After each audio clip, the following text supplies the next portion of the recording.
under any circumstances, but the only way that they would ever get any benefit of the bargain is if they comply fully and change their behavior.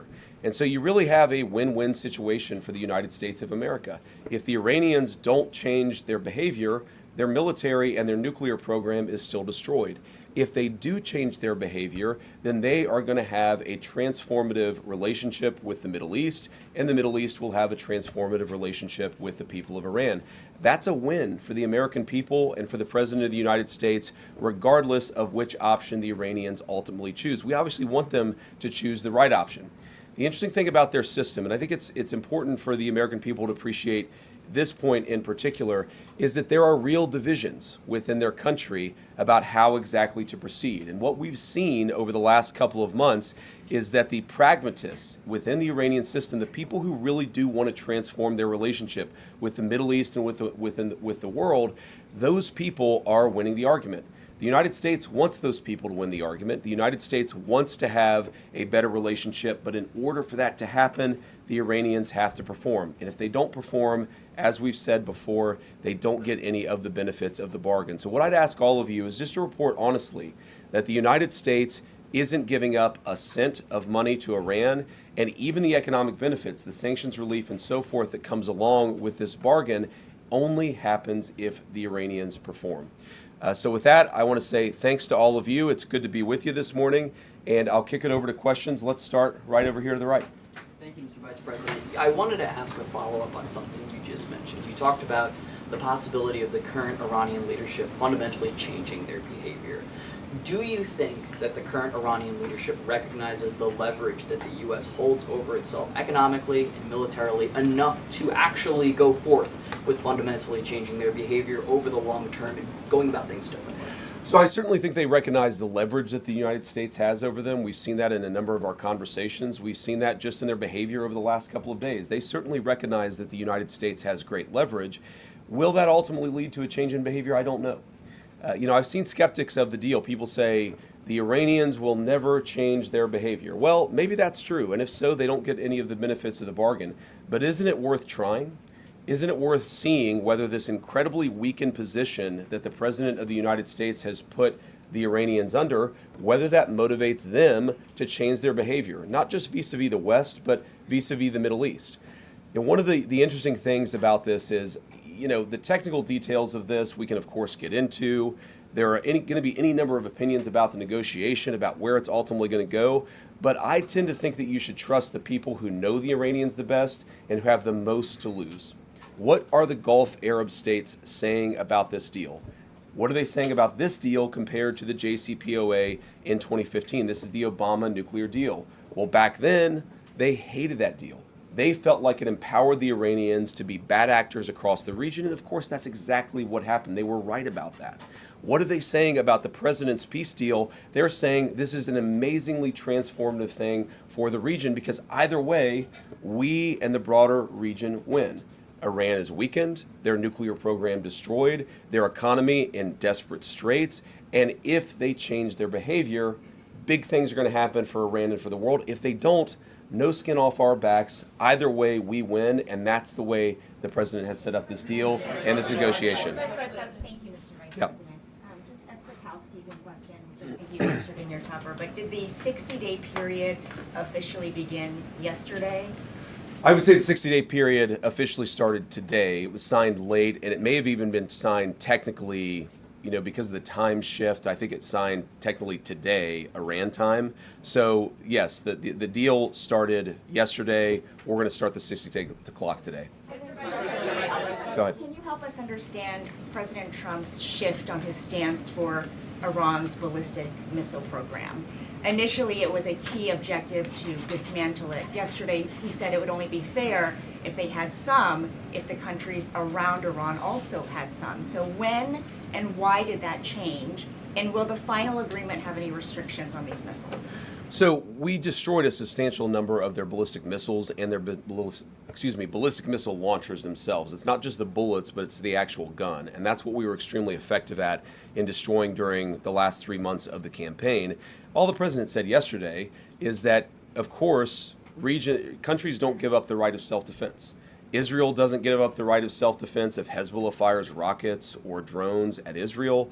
The Iranians don't give up the right of self-defense in their country, but we do expect that as part of the final deal, they are not going to be able to build the kind of missiles that can broadly threaten the entire world. And that's what the President of the United States said yesterday. And look, I mean, it's very simple. You can't tell a country, whether Israel or Iran, they're not allowed to have any self-defense. That's not what the president has asked. That's not what the president has requested. But as part of the final deal, what we want to see is Iran not funding regional instability, funding regional terrorism, and of course trying to rebuild their nuclear weapons program. That's the main thing. The nuclear weapons program is destroyed. It is gone. If the Iranians decided tomorrow to build a nuclear weapon, they simply don't have the capacity in order to do that. What we're trying to ensure is they don't rebuild that capacity, not just a year from now, 2 years from now, but many, many years from now, so that our children never have to worry about a state sponsor of terrorism having a nuclear weapon. Thank you, Mr. Vice President. You were just saying that you're hoping this deal would prevent Iran in the future from getting a nuclear weapon. But from what's been put out there of the MOU, I'm curious, how does the MOU reflect that in the future Iran will not in fact get a nuclear weapon? What's stopping them from down the road, to your point, rebuilding and restarting from where we were pre the war? Well, number one, they would have to get a lot of money in order to rebuild their nuclear program. You're talking about billions and billions of nuclear infrastructure that the United States destroyed. In order for them to rebuild that program, they would have to get a lot of money. And we have them in an economic chokehold right now that we're not going to release until they fundamentally change their behavior. What would that look like? That would mean a real inspections regime. That would mean a real enforcement regime. As the MOU contemplates, that would mean the destruction of their enriched stockpile. All of these things are the sorts of steps you're going to take if you're serious about ending your nuclear weapons program. And that, again, is why I go back to this fundamental trade that's built into the deal. They need money to do anything. Their economy is in absolute dire straits. But in order for them to get any integration into the world economy, they're going to have to show us and verify for us that they are changing their behavior. And that's why the deal is set up in the way that it is. Go ahead. President Trump said yesterday that he was going to blame you if the talks with Iran go sideways. Are you worried that he's going to make you the fall guy? No, not at all. I mean, I think the president was joking, but as he often does. But no, I think, look, the entire team has worked very well on this, and we've got this thing to a very good place for the American people. Now, I have seen some progressive criticisms of me personally saying, what experience does the Vice President of the United States have with hostile, high-stakes negotiations? And I would point those progressive critics to the fact that just 2 days ago, I spent over an hour on The View. So I actually have great experience in very hostile negotiations, and I've used that. I mean, look, Joy Behar is way tougher than the Iranians, and she and I are best friends now. So we're going to get to a good place here. We're going to get to a good place. We're already at a good place. It's just a question of whether we can really get the icing on the top of fundamentally transforming Iran's relationship with the world. Go ahead. Thank you. A couple of just timing questions. How soon, as the MOU lays out, can Iran start selling any of its oil that has sort of been impounded, right, with the blockade? And two, can you sort of explain the Lebanon component to the MOU and how that front works and the enforceability of it? Yeah, so the Lebanon component, this is about regional peace, right? This is about regional peace. And what that means is we expect Hezbollah is not going to be firing rockets and firing drones at the Israelis. And we also expect that the Israelis are not going to be going wild in Lebanon, right? Both sides have to honor their end of the deal. Now, as you guys know, sometimes these ceasefires are a little messy. The President of the United States said this a couple of weeks ago, that a ceasefire in that region of the world just means they're shooting a little bit less at each other than they were before. What you've seen is radical progress in Lebanon, less shooting, less firing, but you're still going to have these little flare-ups from time to time, and that's just the sort of thing that we're going to have to manage through the diplomatic process. Secretary Rubio's been sort of the person on point. It's actually worked out extraordinarily well because we do have substantially less shooting, but it's going to be something we have to manage. And eventually what we want to see is the Lebanese government, the elected representatives of the people of Lebanon, who are able to police southern Lebanon so that Hezbollah is not taken over the country, the Israelis are not threatened, and then consequently the Israelis are not attacking southern Lebanon or Beirut either. That's the plan there. You asked about the Iranian oil. Look, one of the interesting things that you've seen is that the Iranians have been completely unable to sell oil, not because of sanctions, but because of the blockade. Fundamentally, the thing that we have done here, the original what we give, what they give, is that we said we're going to lift the blockade, we're going to allow you to sell some of your oil, and they're going to open the Strait of Hormuz. We see that process starting to work already. It's going to take a little time before it picks up fully, but that's where we are today. Go ahead. Thank you, Mr. Vice President. The MOU, just on the Strait, the MOU guarantees these 60 days of toll-free passage, but after that it has, of course, led to a regional dialogue with Oman and Iran deciding the future governance of the Strait. A senior U.S. official told us yesterday that they expect Iran to push aggressively on this, but also that Gulf states won't allow any kind of tolls. How strenuously will the U.S. fight to keep tolls out of the Strait and keep any fees away from the future Strait commercial traffic? And are you going to leave it to the Gulf states to kind of fight this battle? Well, first of all, we believe international waterways should be free of tolls, and that's been our position. That's what you see, of course, in the 60 days of the MOU. And when you say it leaves it open, it doesn't really leave it open, except in the sense that, of course, the final negotiation is going to set the terms of what comes afterwards, right? You said, I think that it's the Omanis and the Iranians, but it's actually the MOU contemplates that the Omanis, the Iranians, and the Gulf Coast Coalition together will figure out a proper security framework for the Straits in the future. And what I mean by that is that we don't ever want this to happen again. Right? That's not about tolling. That's about ensuring that the Straits are never used as a choke point for the global economy ever again. It's frankly not what the Iranians want. It's not what the Omanis want. It's not what the GCC wants either. So what we're going to do, of course, working with our allies in the region, is to ensure that that is reflected in the final deal. And if that's not reflected in the final deal, there's not going to be a final deal. And that is, I keep coming back to this fundamental structural point of this negotiation, which is that we have all the cards. If the Iranians want the benefits of the bargain, they have to give us the things that are necessary to get those benefits. Go ahead. Thank you, Mr. Vice President. We'll do both. Okay. Both of you guys. There's one in the white and then one in, orange, I think. What about the pink? I'm sorry? Okay. Maybe I'm colorblind. It looks more orange to me. I don't want to have a debate about that. Orange, pinkish. You go first, and then in front of you can go second. Me first. Thank you, Mr. Vice President. How does the points about granting some immediate waivers on sanctions, especially from the Treasury Department, how does that square with the Iran Nuclear Agreement Review Act? And are you planning on briefing Congress on this portion? Yeah, so I talked to James Braid, our head of OLA. We do plan to brief Congress very soon. I believe that they got the formal copy of the signed document this morning, and if not, they're going to get it at some point later today. We are planning a briefing. I believe right now the House is out of session, the Senate is in session, though maybe I've reversed that. But we're going to ensure that the team briefs Congress and, of course, answers their questions. We've been doing that informally, of course, talking to a number of people in Congress just over the last week. We'll keep on doing that, and we'll have a formal briefing. I won't say exactly when that will be because it depends a little bit about session schedule. Your point about the sanctions is I'll go back to what I said earlier, which is really the choke point on Iranian oil was never the sanctions. We didn't see that as a major concession to the Iranians. Frankly, the Iranians didn't see that as a concession to them because what prevented them from selling oil was not the sanctions. They were selling plenty of oil without any discount because the sanctions were just fundamentally ineffective at that point. What the sanctions did do is move the Iranian financial system to sort of the shadow banking system.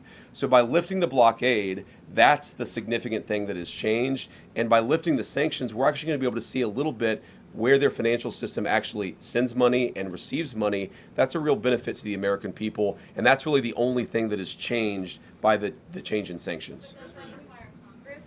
Oh, sorry, I forgot that part of the question. No, we don't think so. We actually have an opinion from OLC we feel quite confident about that, Congress there are certain things that require congressional approval.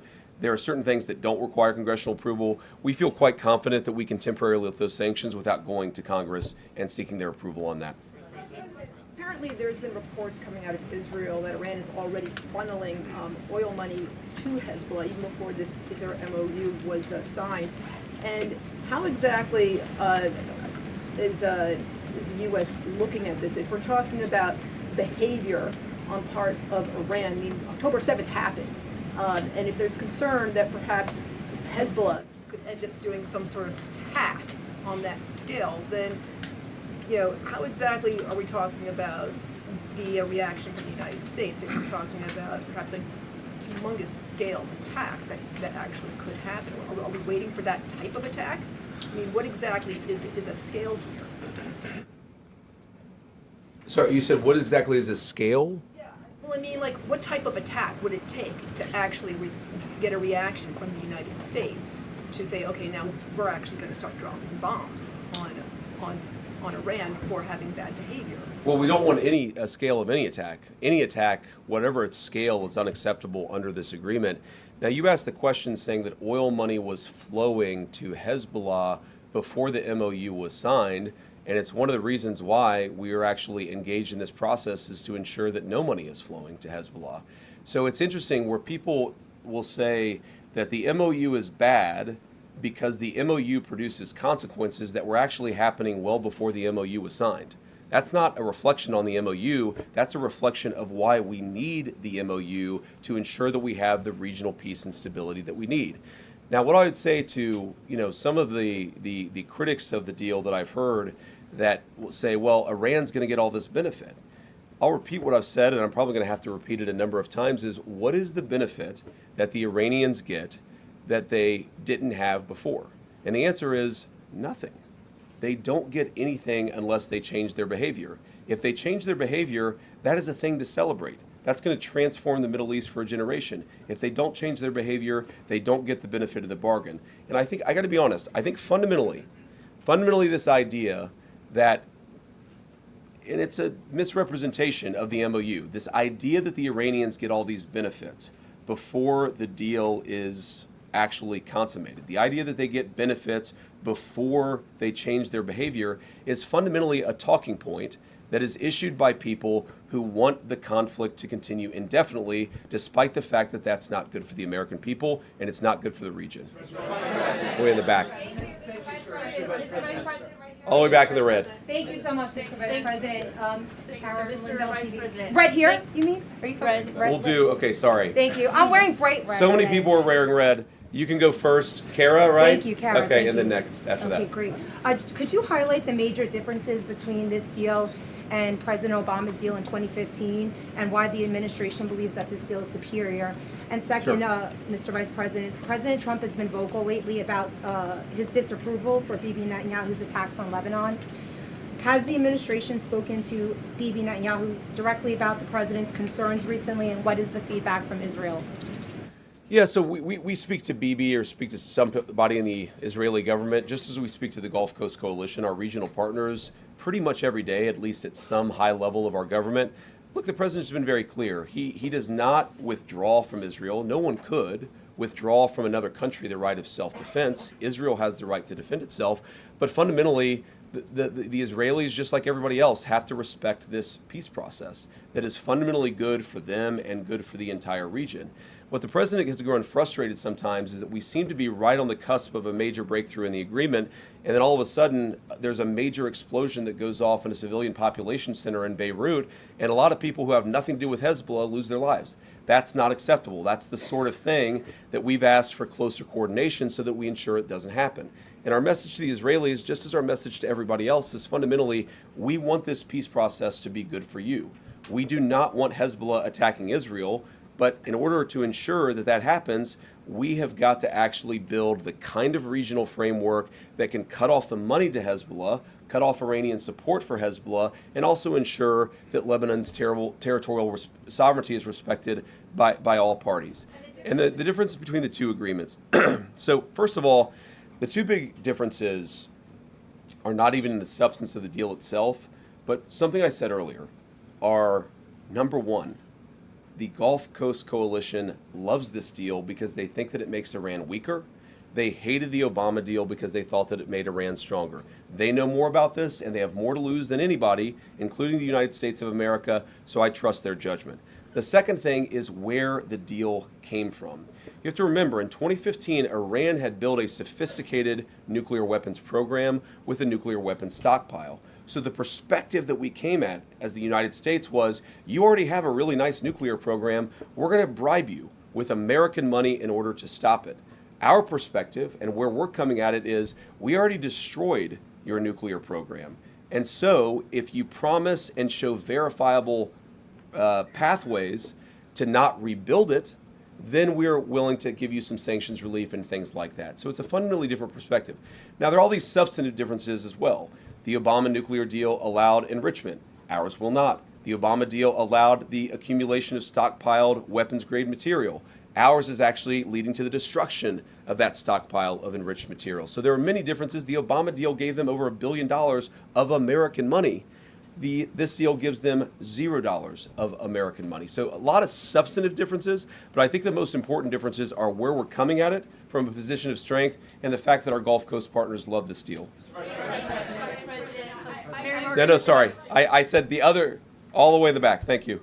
Margaret with the Daily Wire. The president has said that if Iran doesn't behave themselves, we're going to resume military action. So what is the red line for what Iran can do before they cross that red line and we do resume military action? Well, it's going to be a holistic approach where we look at their behavior. Are they funding terrorism? Are they leading to attacks of other people? Are they trying to get centrifuges to redevelop their nuclear weapons program? There are all these questions that we're going to ask about whether they've actually changed their behavior. Do they allow the inspectors in as they have promised that they would do, or do they refuse to allow those inspectors in? A whole host of things we're going to see. We're working towards a very successful resolution of this process. But again, it takes two to tango. And what the president's just saying is that we maintain economic, diplomatic, and military leverage that nobody else in the world has. So if the Iranians want to change, great. We're going to help them. If they don't change, we still got all the cards. Thank you. Yeah. Oh, sorry. In the blue jacket. Yep. This one right here. This one right here, Mr. Vice President. That's a Navy jacket. Should we have a debate about the difference between blue and Navy? Not that guy, because you give a speech whenever you ask a question. I'm going to give her an opportunity. Hold on. There's been a lot of frustration among Guys, you're speaking over the person who's asking the question. There's been a lot of frustrations with Americans, particularly about the gas prices. You touted the fact that they're coming down. The president has gone on True Social touting this. But when should they expect to see gas reach that $3 threshold? Well, I'm not an economist, and I think even the economists would get this wrong, but the fact that you've seen gas come down about 65 cents a gallon on the national average, and the fact that you see oil prices that are basically close to where they were at the very beginning of the conflict, I think you're going to see a substantial reduction in gas prices. I'm not going to predict the exact price. If I was able to do that, I might be in a different business than politics. But we do think you're going to see significant relief at the pump on top of what we've already seen. Thank you, Mr. Vice President. You keep saying that Iran will only reap economic rewards if they comply and change their behavior. But under this deal, they are being allowed now to sell their oil freely. Again, how is that not a financial benefit? And they're being allowed to do that without making any new concrete nuclear commitments. So can you explain how is that not lopsided? Well, first of all, they've made very concrete nuclear commitments. They have committed to the destruction of the highly enriched stockpile that they have in their possession. But number two, all we've done is lift the blockade in the Straits of Hormuz. We basically returned it to where it was before the conflict. The blockade is off. We put that in after the conflict started. The straits are now open. That's not a new benefit to the Iranians. They were selling oil for many, many years, well before we ever put the blockade. We opposed that blockade. They stopped selling oil, and now we've lifted the blockade in order to promote the free flow of energy across the world. Go ahead. A U.S. official described having secured some of these quote-unquote gentlemen's agreements with Iran on certain aspects of the negotiation. So when it comes to highly enriched uranium, can you walk us through what's been secured, even in these kind of gentlemen's agreements, on how exactly they're going to get rid of the stockpile? Are there agreements on low-grade enrichment? How long is the moratorium on enriching uranium for Iran? And are any of these gentlemen's agreements written down anywhere? So some of them are written down, but fundamentally, whether they're written down or spoken, this is why we structured the deal that we did, because we don't trust words. We trust action, and we trust conduct. And so we're going to reward conduct, and we're not going to reward any words, whether they're written on a sheet of paper or not. There's a lot of discussion, the MOU, the gentlemen's agreements, the final deal. Words don't matter, ladies and gentlemen. We're about verification. And so what we're going to do is to say, if they do the things that they have promised to do, they have promised not to enrich. They have promised that they would allow inspectors in to destroy that highly enriched stockpile, and then of course it's not usable anymore, you take it somewhere else. They promised a number of things, and that's why the deal contemplates a number of benefits if they do those things. But it doesn't do anything if they don't actually meet those promises. So just to be Go ahead. Just to follow up on that, sir? Go ahead. If they don't follow through with their commitment, will the U.S. go back to imposing sanctions and the blockade, or does Iran get to keep some of the concessions that it has already secured? Well, first of all, the sanctions are still on with the exception of the oil sanctions, which I talked about were no longer effective. The purpose of the oil sanctions is to drive down how much Iran is charging for a price for a barrel of oil.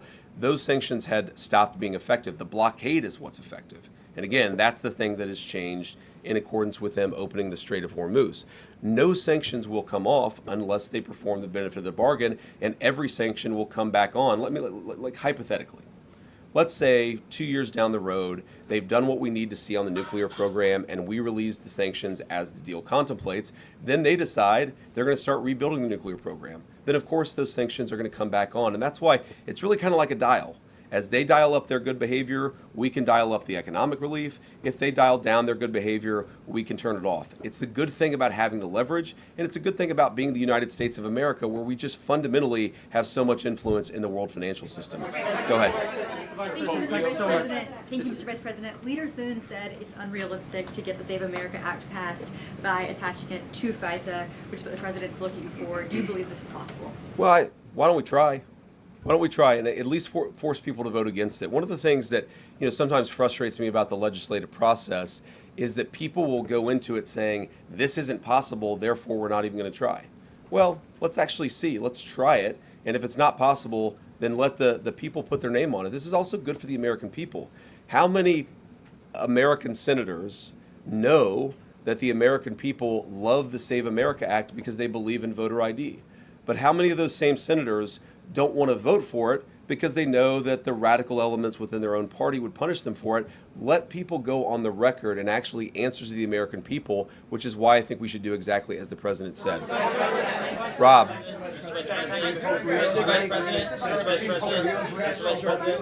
Rob. Thank you very much. On Monday, we were told the MOU will be published within 48 hours. The president then said after Friday. You, I think, then said by Friday, and then it ended up being read out on a briefing call yesterday. We were told the MOU had been signed electronically on Sunday.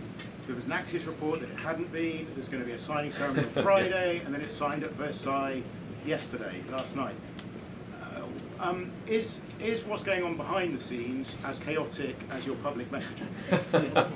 Well, I don't think our public messaging has been chaotic. I think dealing with a fractured Iranian system where communication isn't great is just sometimes something that we don't fully appreciate or we don't fully understand. What really happened here is that we did sign the MOU on Sunday. That locked into the terms of the deal. What the Iranians came to us and said is, we'd like not to release the text until Friday. I don't really understand that. I wanted to get the text out immediately.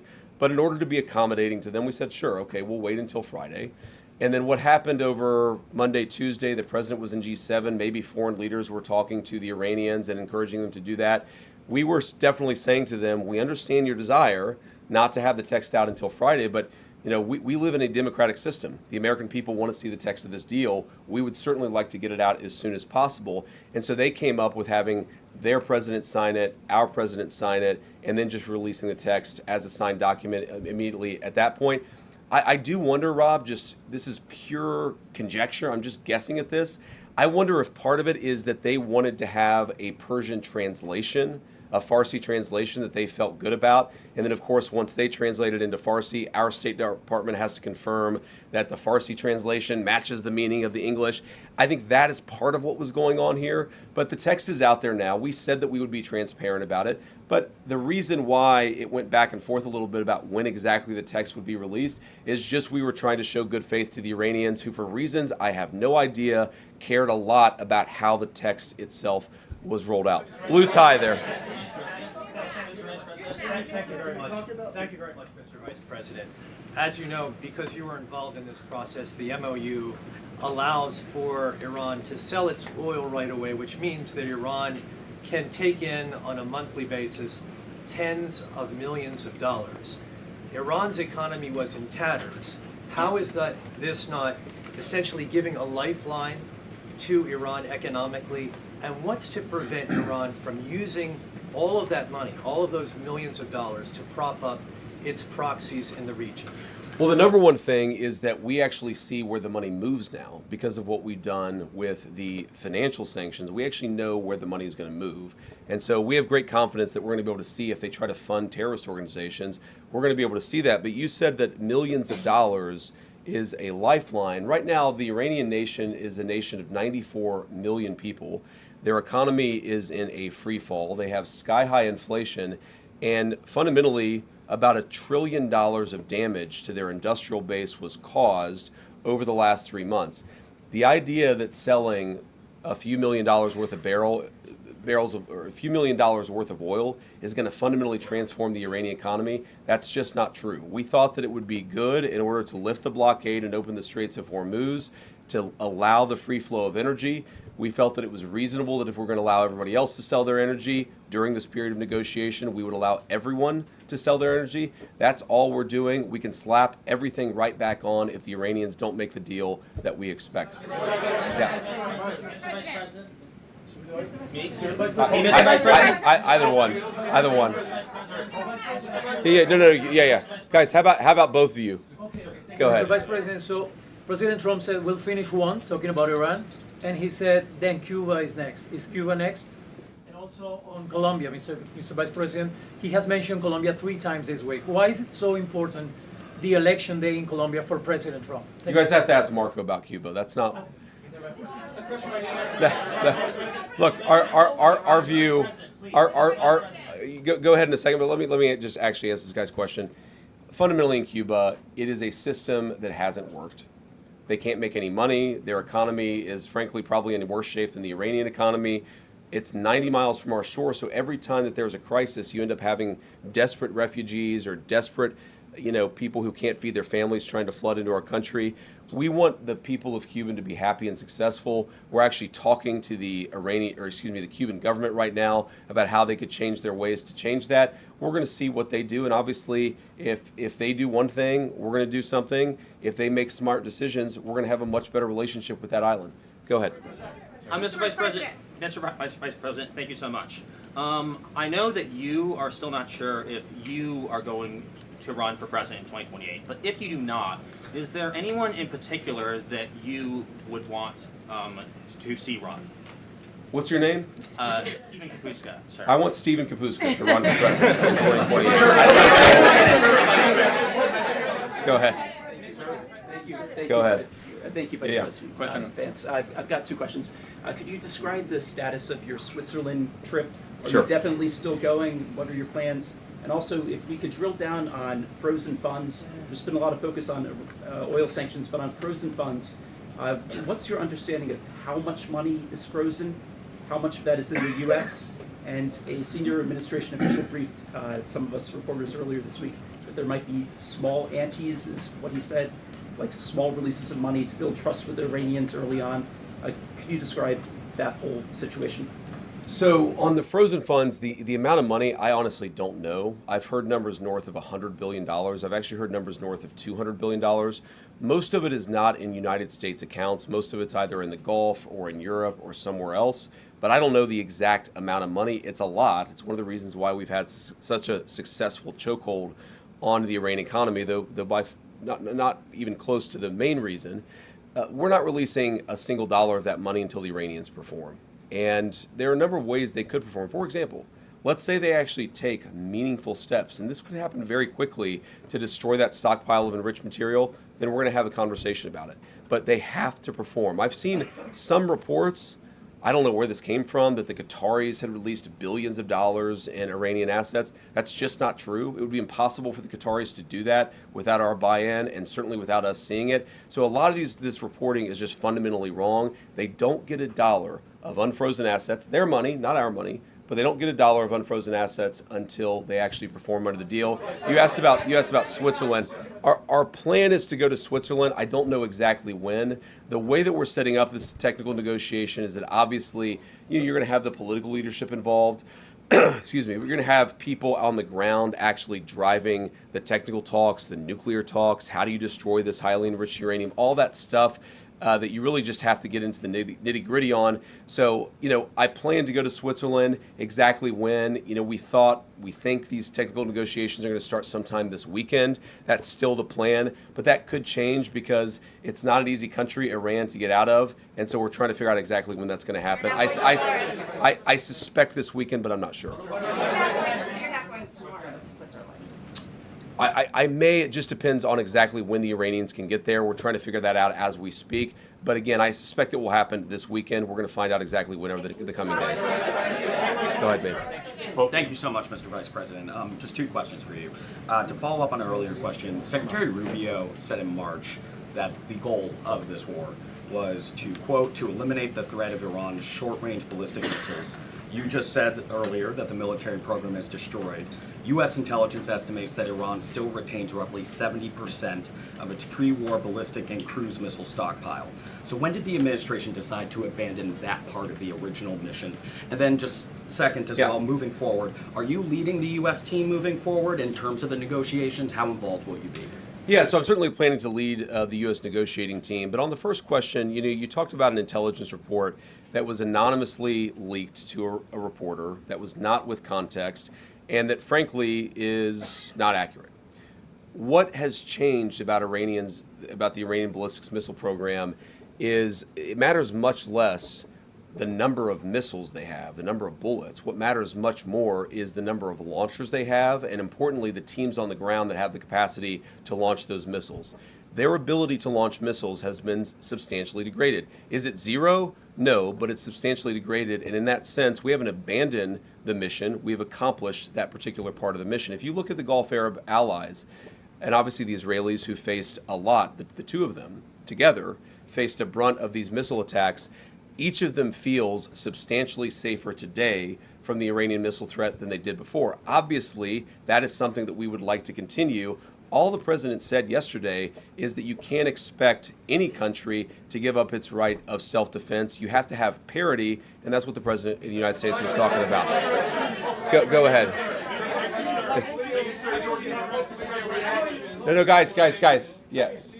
Leo's reaction to the MOU, the Memorandum of Understanding. I have it. What did he say? All right, okay. I'll give you the The short MOU version. calls. Sir. Yeah, sorry. Okay. He said. Go ahead. After you. I'll give you the short version. All right. He says he welcomes the agreement between the U.S. and Iran. He says it hopes it will help strengthen mutual trust, security, and stability in the Middle East. And he also hopes that it's truly a solution to the war and that the war is really over. What do you say to the Pope, sir? My response to that is praise Jesus. I'm glad that the Pope has positive things to say about our MOU. I think that the Pope is fundamentally accurate, and it's going to be good for the entire world, but we got to keep working at it to make sure that the Iranians honor the commitments that they've made. And then yes, you in front. Go ahead. How's your book guys, with the thing is, there's so many people in here. I could say the red tie, and then 9 of you start shouting at us. The burgundy tie. The MOU calls for a U.S. There we go, that guy. Yeah, sorry. Thank you. The MOU calls for a U.S. troop withdrawal from the Gulf region tied to the final deal. Can you say whether the drawdown will affect U.S. forces past Iraq and Syria, where American troops currently help protect Kurdish-held areas from Iranian-backed militias? Okay, so the drawdown contemplated, again, this is the final deal. This is assuming that the Iranians comply, that they give us verification, that they take real substantial conduct towards this peace agreement. What we're saying is that we will withdraw troops to the pre-conflict level, meaning we're not going to keep a couple of extra aircraft carrier groups over there. The Iranians don't want that. Frankly, we don't want that either. Go ahead. Yeah. Not going to be funding that $300 billion fund. Who exactly is funding that? Is that private companies? And I also noticed that your voice is hoarse. Are you sick? Have you been using your voice a lot? Well, I've been on a bit of a book tour the past couple of days, but I can't promote my book here in the White House press briefing room. I had a cold about a week ago. That and talking a lot about this deal and talking a lot about the book, I'm definitely a little bit hoarse. But you asked, your first question was about is funding that $300 billion. Oh, I see. So what's interesting about this is there is a great desire from the Arab world and from outside the Arab world to actually get involved in Iran if they behave properly. So for example, let's say the United Arab Emirates, who've been a great ally over the last, not just few months, but over the last many years, let's say that they would like to invest in building a power plant. That actually is impossible right now because of the way that U.S. sanctions work. And so what we're saying is that if you behave, and if the Emiratis themselves want to build a power plant, then we will do the sanctions relief necessary to make that possible. The good thing about that is that it actually creates integration, which is leverage.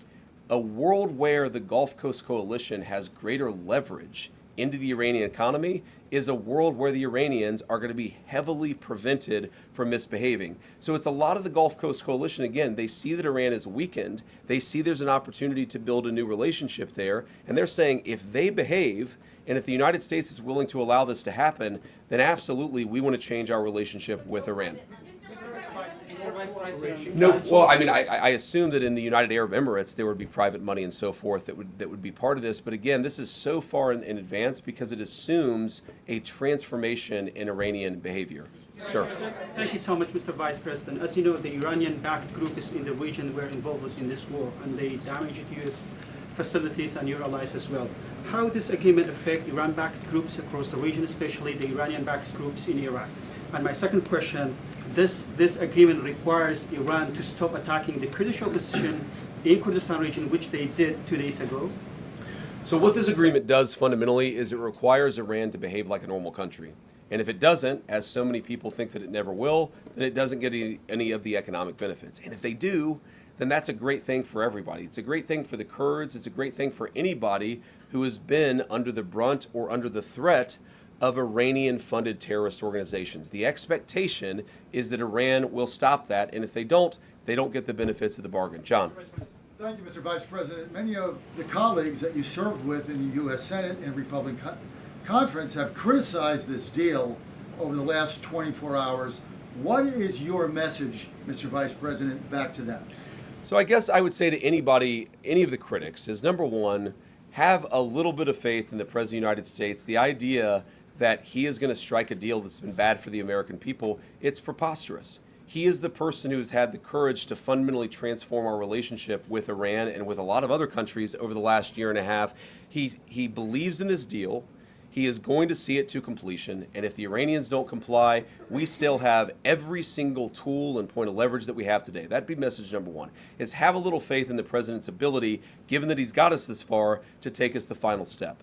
The second thing that I would say is so many of what I've read or heard that people believe about this deal is just fundamentally untrue. It is a memorandum of understanding. It is fundamentally a principle that, yes, the Straits of Hormuz are going to be open immediately, and they already are. Yes, they're going to give up their highly enriched material, but they've got to actually do it. It's about conduct. It's about rewarding good conduct and punishing bad conduct, which in some ways is what we've been doing for the last 3 months vis-a-vis that country anyway. So many of the criticisms, I saw Lindsey Graham came out with a positive statement after expressing some concerns. I think that when people get to understand not just the agreement, but our negotiating posture as a country, they will realize this is an excellent thing for the American people, but that's part of our job. We've got to tell the story about what this means for Americans, how it's going to make all of us safer and more prosperous. That's why I'm here talking to everybody, and we're going to keep on telling that story in the days and weeks to come. Go ahead. Thank you, sir. Jordan Conradson with the Gateway Pundit. I want to talk back to the Lebanon component of the deal. There's a report in Axios that Netanyahu's fuming over this. Israel doesn't feel bound to the MOU as it relates to Lebanon. If, as you mentioned, your frustration with Israel striking in Beirut, hitting apartment buildings, if that continues, could it torpedo the deal?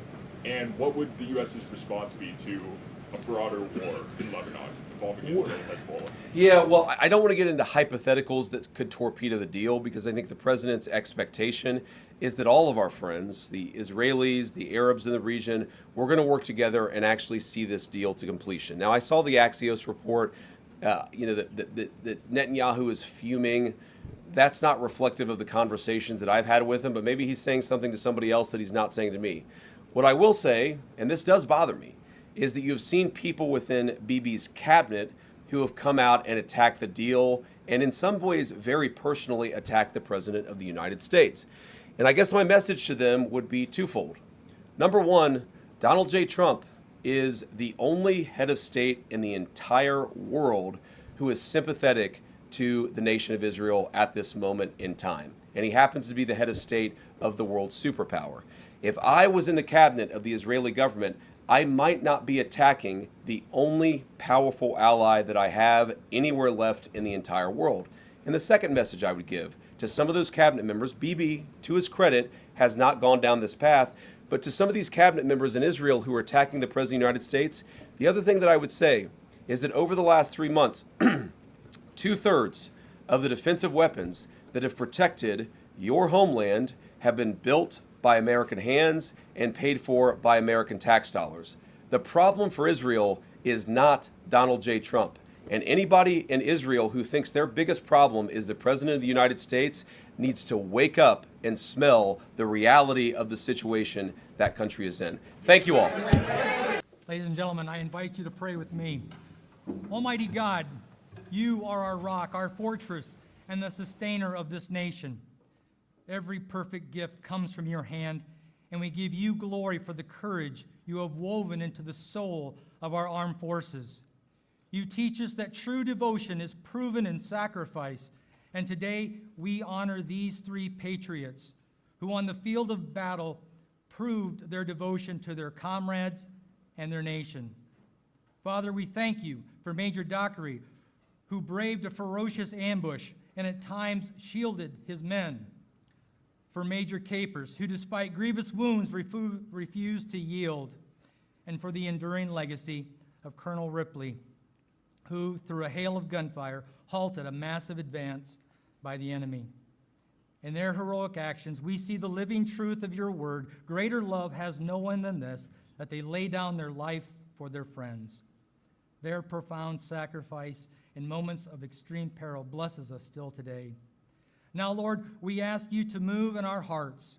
Pour your abundant strength into our service members and their families. Guide our commander-in-chief and military leaders, and bless the United States of America. Unify us in spirit and keep us forever grounded in your grace. In your name I pray. Amen.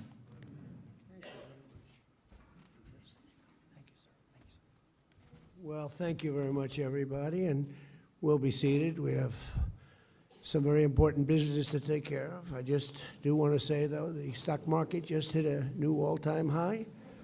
The 401ks just hit a new all-time high, and oil is dropping like a rock. Other than that, it's another day in paradise. Well, thank you very much, Chaplain. I have no higher privilege than serving as the Commander-in-Chief of the U.S. Armed Forces. I'm so proud of them. A 250-year tradition of the bravest and greatest heroes ever to walk the earth. But only a few have received our highest military distinction, the Congressional Medal of Honor. I wanted to give it to myself, but I was informed I couldn't do it, and I couldn't find anything where I was actually worthy, so here we are. You understand that? But today we present this award. It's the greatest of awards to 3 new recipients. Marine Corps Major James Capers, Marine Corps Colonel John W. Ripley, deceased, and Army Major Nicholas Dockery. Thank you. We're pleased to be joined on this occasion by the Secretary of War, Pete Hegseth, and he's had some good victories lately, I will tell you. He's going to have a lot more. Ambassador to the United Nations, Mike Waltz. Mike, thank you. Chairman of the Joint Chiefs of Staff, Dan Kane. Acting Secretary of the Navy, Hung Cao, and Commandant of the Marine Corps, Eric Smith. Thank you very much. With us as well are Senators Lindsey Graham, Todd Young, and Jim Banks, and members of Congress, Morgan Griffith, Ralph Norman, Jim Baird, Victoria Spartz, all great people, all great fighters, every one of them. Know them all. I also want to salute 11 former Medal of Honor recipients: Barney Barnum, Kyle Carpenter, James Livingston, Joe Marm, Jim McLuhan, Dakota Meyer, Patrick Payne, Earl Plumley, Ed Byers, Will Swenson, and Brian Thacker. Thank you all. It's great to be with you again. Thank you.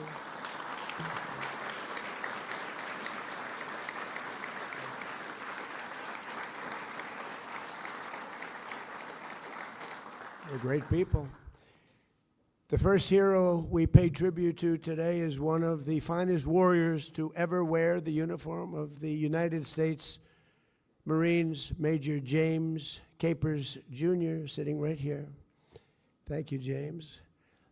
In Vietnam, the Corps promoted him from Staff Sergeant directly to Second Lieutenant, unusual, making Jim the first black Marine in history to receive a battlefield commission in the middle of a war. In 1967, deep in the jungles of Vietnam, Jim and his 9-man force recon team, known as Team Broad-Minded, attempted to locate a suspected enemy base camp near the village of Phu Lac. Over the course of 4 days under Jim's leadership, Team Broad-Minded repulsed brutal attacks, as brutal as they've ever seen, cleared trails of bloody traps, and killed more than 200 of the enemy. The enemy was going down quickly. They never really knew what the exact number was.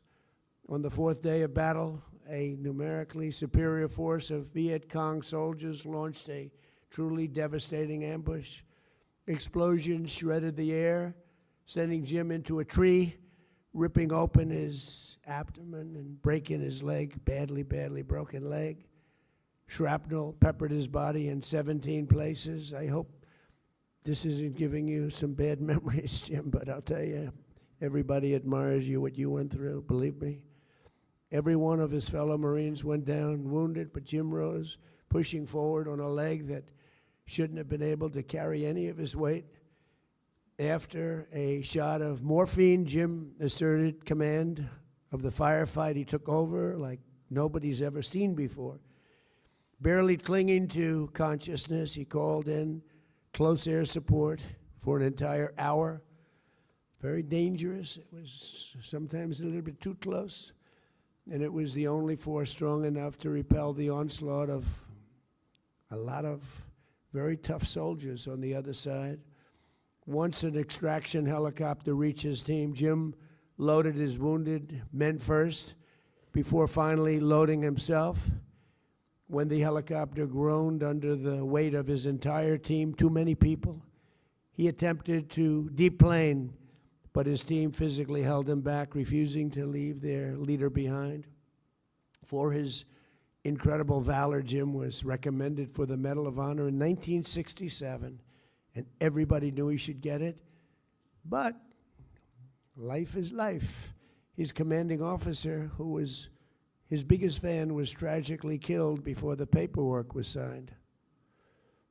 That's a bad break, but now you're doing it. Maybe this is better. You had to wait a little while, didn't you, huh? Jim, the nation kept you waiting far too long. So I say to you, congratulations. You made it. Thank you. Congratulations.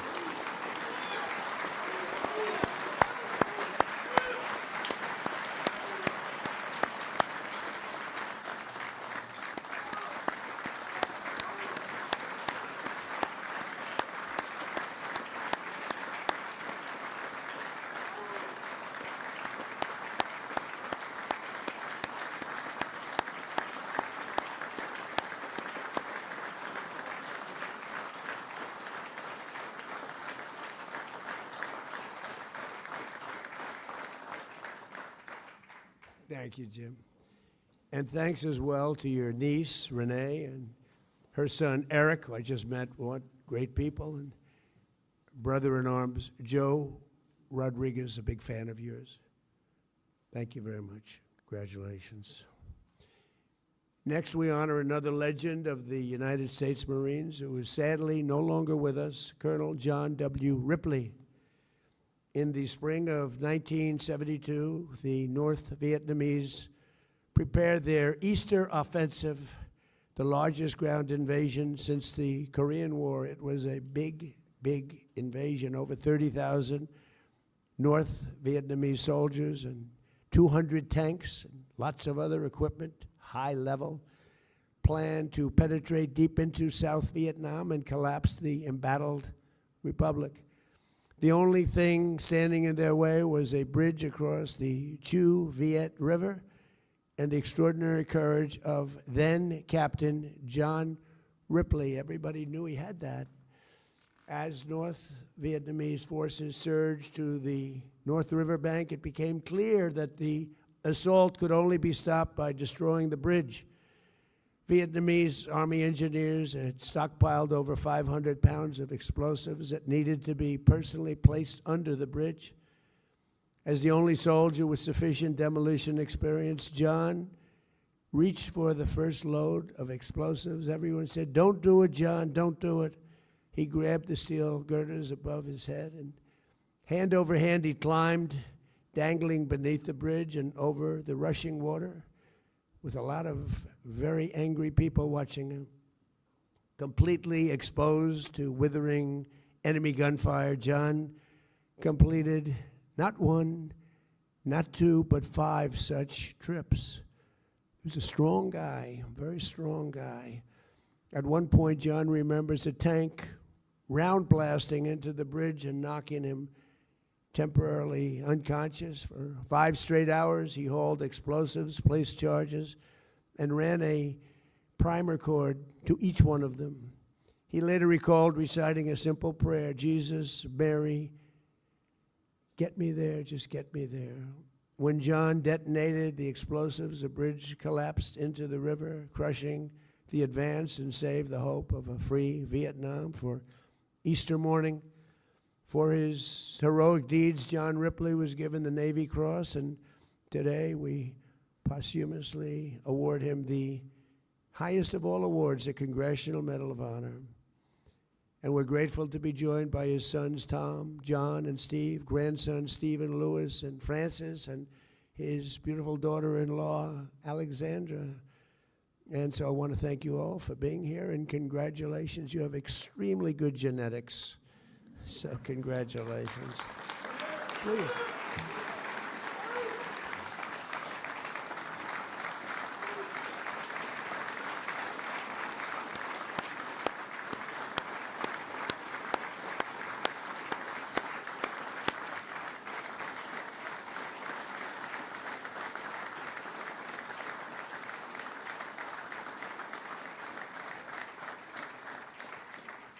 Thank you very much. Congratulations. He's looking down on you. You know that, right? Finally, we honor a hero of the War on Terror, Major Nicholas Dockery. On October 2nd, 2012, Nick's platoon was guarding the compound of the governor of eastern Afghanistan when they were ambushed by 150 Taliban fighters swarming in from multiple directions. They came from all over the place. The enemy unleashed overwhelming torrents of fire from machine guns and rocket-propelled grenades. Without concern for his own life at all, Nick raced across the open ground to rally his scattered team. They were all very concerned, very nervous. There was not a lot of hope. When word came that Sergeant Eric Mitchell was wounded and pinned down inside the compound, Nick went after him without even hesitating. He personally spearheaded the rescue, kicking down doors and clearing room after room. He was looking for him. He was going to find him. At one point, he killed a Taliban fighter and detained 2 others. As he reached Sergeant Mitchell, a grenade came raining down. Without thinking, Nick tackled Sergeant Mitchell, likely saving his life. When the smoke cleared, every man was wounded, but none were dead. Nick did a quick head count and realized one of his team members was still missing, Sergeant Jack Hansbrough. Nick rushed through the compound until he found the sergeant being dragged unconscious through an alleyway by 2 Taliban fighters with very bad intentions. Nick eliminated both terrorists in close quarters, then pulled Sergeant Hansbrough back to cover, but found he was not breathing. So urgently, Nick administered CPR until the sergeant's heart kicked back in. As mortar fire thundered down all around them, Nick covered his incapacitated teammate with his own body, shielding him from further injury. In his final act of unbelievable valor that day, Nick climbed his way to the open roof where he was again vulnerable to Taliban gunfire at highest levels. He signaled enemy positions with smoke grenades, allowing American gunships to come to the platoon's rescue. Major Dockery, you were the last man to depart the battlefield that day, and you left it a legend and a hero. We proudly award you the Congressional Medal of Honor. Fantastic, please.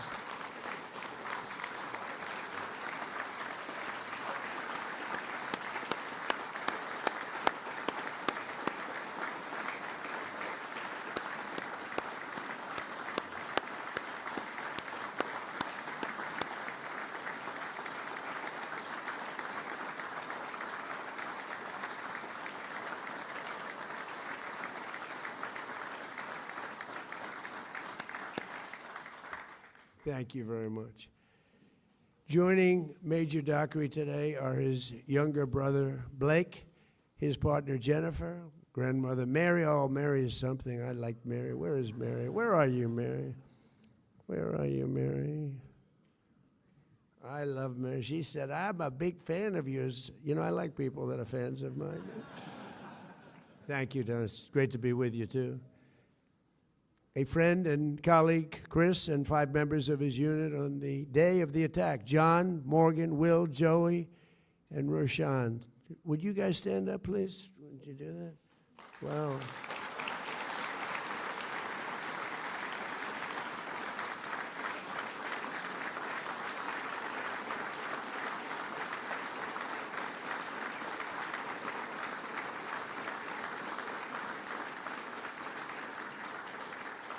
And we're going to get them some of those coins, Nick, okay? We're going to get them some of. It's not the Congressional Medal of Honor, but it's pretty good. So you have to remember that. They'll take care of that. As we approach the 250th anniversary of our founding, we remember that we owe everything to heroes like those we celebrate today, men who went willingly to the darkest and most dangerous corners on earth to defeat evil so we could live free. That's exactly what happened. These are great men, great people. We thank you, and we will never, ever forget you. And now I'd like to ask the military aide to come forward and read the citations, please.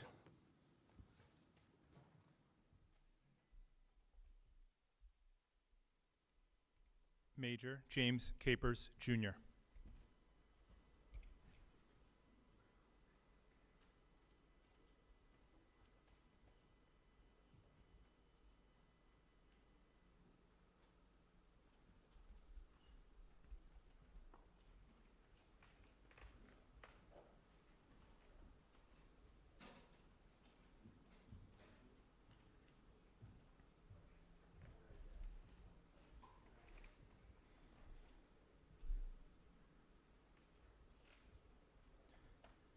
The President of the United States, in the name of the Congress, takes pleasure in presenting the Medal of Honor to Second Lieutenant James Capers, Jr., United States Marine Corps.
Tom Ripley, accepting on behalf of his father, Colonel John Ripley.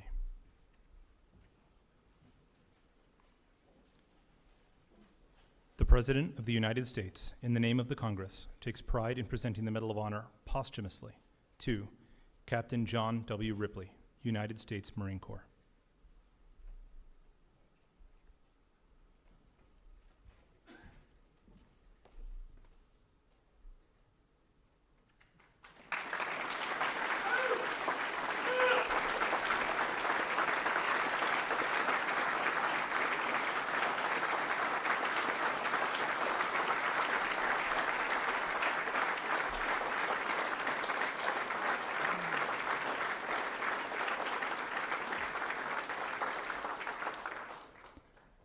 Major Nicholas Dockery.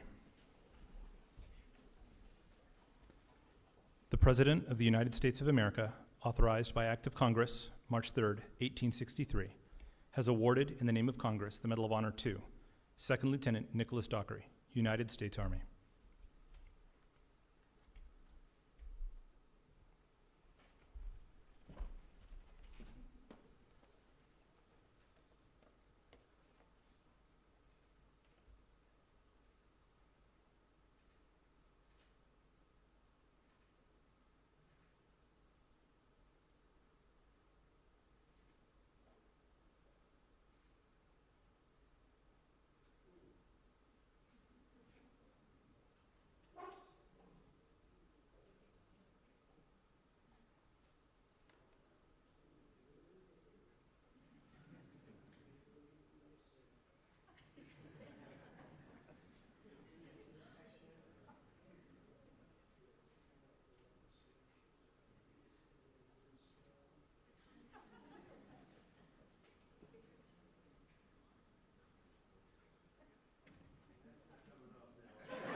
Eternal God, you are the giver of every good gift, and all that we have comes from your gracious hand.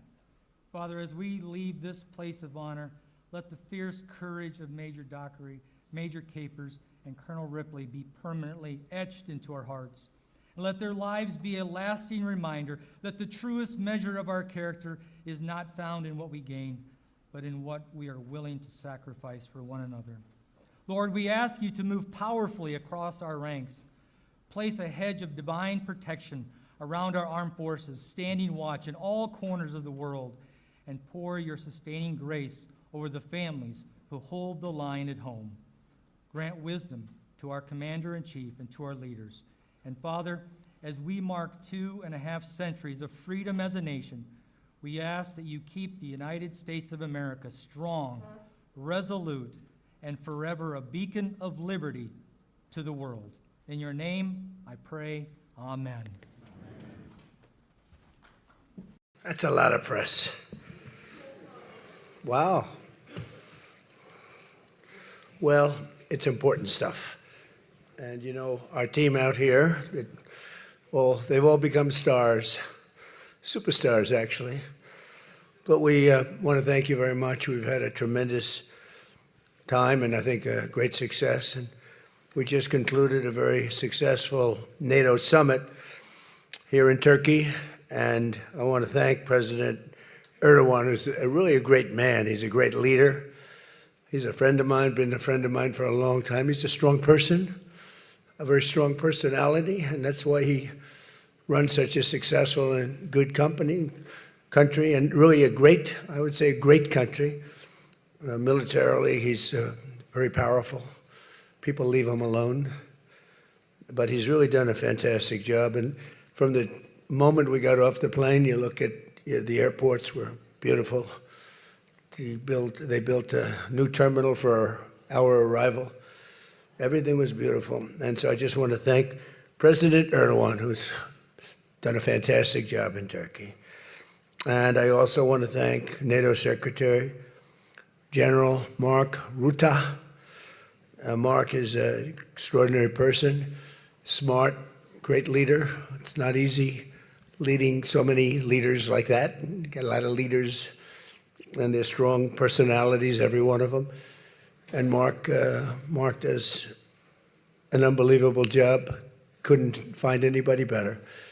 I just want to say there was tremendous love in that room. The press got to see the sitting, but they didn't get to see the speaking. And I actually said, it's too bad the press couldn't see this, because every one of them spoke for a little while, and I spoke for a little while. And it's a lot of speeches. We kept it short, but it's too bad the press couldn't have seen what we were doing in that room, because it was very smart people, and they have a lot of good in their heart, not evil, good. And they're doing a great job for their country. The world is doing well. We have, as you know, the oil is down. We'll see whether or not we keep it down. We should keep it down. We're doing things that should have been done 47 years ago with Iran.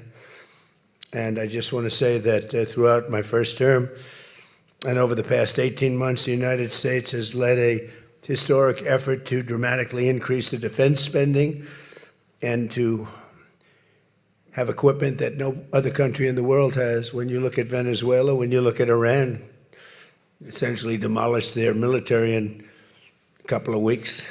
They had a good military, they had a good navy, they had 159 ships, everyone's at the bottom of the sea. They had hundreds of airplanes, they're all gone. They were all lying burned up on the runways. They were totally decimated, their radar's gone. Everything's gone, their leaders are gone, frankly.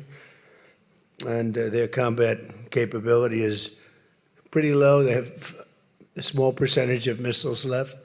They have some of the launchers, missile launchers left, call them launching pads, but most of that's been destroyed too. So we have the strongest military in the world by far, not even close, everybody admits it. Last year's summit in the Netherlands was great also, and we achieved an unprecedented agreement to increase the annual defense spending, and it's the benchmark, raising it from 2% to 5% of GDP, which everybody said was impossible. And now they're all thanking me, and most of the countries have agreed to it. We have a couple of that didn't, but I have a feeling they're going to, and pretty quickly. In fact, today they were very positive. One of them in particular was, I didn't think, a good team player. Today was a great team player. As all of the leaders understand very well, the United States remains by far the largest contributor to NATO, monetarily and maybe otherwise, and the strongest military anywhere in the world. And they respect us as a country. Again, they didn't respect us 2 years ago. They laughed at us. NATO laughed at us. Everybody laughed at us. They don't laugh anymore. There's no more laughing. This year we invested a record $1 trillion in our armed forces, and we're going to be asking for $1.5 trillion coming up. We have the money being spent on the best equipment anywhere in the world. In the working session this morning, we discussed the progress other members are making toward the 5% target, and they're making great progress. Many of these countries are very rich, by the way. We don't have to feel sorry for them. But it doesn't mean they're properly protected. There's a big difference. Some have truly answered the call, and others are making big changes and will be answering the call. I think I can say in all cases they're going to be answering the call. And we'll be taking in over $1 trillion a year toward defense. And that's a tremendous amount of money. It's a big up. They were at 2%. They were actually at 1%. I got them to 2%. Then I wanted to get them to 5%. And we got up to 5% the last time. And they're, just again, if you could have seen the respect and the love in the room, and it's love really for the country, for our country. I don't want to say me, because you'll say, oh, he's so conceited. He's such a conceited person. But they do. I mean, they like the job I'm doing. They said, sir, we love you. These are grown people saying that. Isn't that nice? Maybe, I don't know, maybe they're trying to get to me. And in a way they did, because there was tremendous unity in that room.